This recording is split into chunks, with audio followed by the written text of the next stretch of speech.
The HTML5 specification adds several new attributes that can be added to form elements. Many of them are designed to eliminate the need for JavaScript validation when forms are submitted, because the browser will validate the user input automatically. They fall into two main categories: Boolean attributes and those that take a value. Boolean means a value that's either true or false. It comes from the name of the 19th century English mathematician George Boole, who's regarded as having laid the foundations of modern computer science. There are three Boolean attributes in the new form elements. Autofocus, that puts the focus automatically in one particular field. You should only use it in one field in a form, otherwise you cause chaos. The required attribute, that's quite obviously something that is required. The form won't be submitted if the user fails to enter anything into that particular field. Strictly speaking, the multiple element isn't new.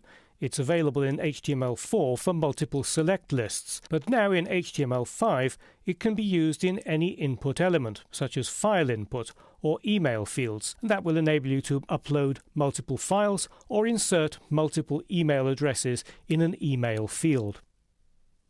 Attributes that take a value include autocomplete. The default value for autocomplete is on, so you only need to use it if you want to turn autocompletion off in a particular form or in a particular form field. You can either put it in the opening form tag, and then it applies to the whole form, or you can put it in individual fields. Min, max and step go in number fields for the minimum amount acceptable, the maximum amount acceptable, and the size of increment between each value. Placeholder adds a text hint inside an input field. The hint disappears as soon as the user clicks inside the field or tabs into it. And pattern, which is related with placeholder, takes as its value a text pattern in the form of a regular expression. In HTML5 compliant browsers, the pattern prevents the form from being submitted if the user input is in the wrong format. And finally, we have list. The list attribute associates a data list element with a text input field, and it creates something which is similar to an editable select menu.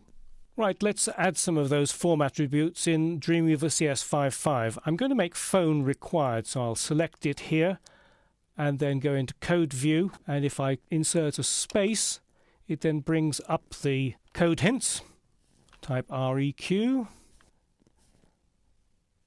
There we are, required, and press enter.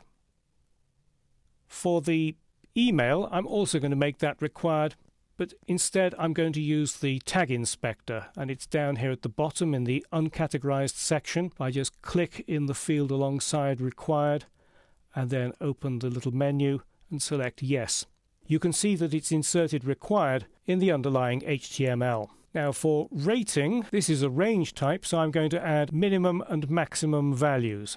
I'll set the minimum value at 0, the maximum value at 25, and the step, which will be the increment between each value, at 5. So it should go from 5, 10, 15, and so on. The range type doesn't automatically display the value which is selected. So alongside the range input type, I've added a new output element and associated the two together by using the for attribute and using the ID of the input tag. And down at the bottom of the page, I've added a jQuery document ready handler with some script to display the range value in the output element.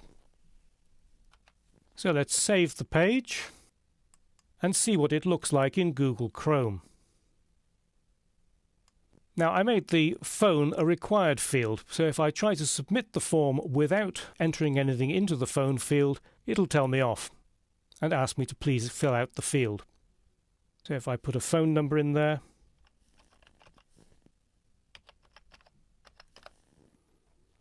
and submit, it now tells me off about not putting anything in the email field.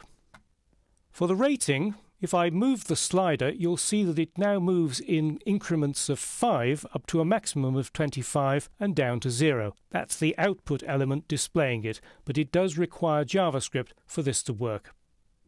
When all these attributes are fully supported by browsers, JavaScript validation is likely to become a thing of the past. However, you'll still need to validate user input with server-side scripts to keep your site secure. Attackers can easily evade checks that are conducted in a browser.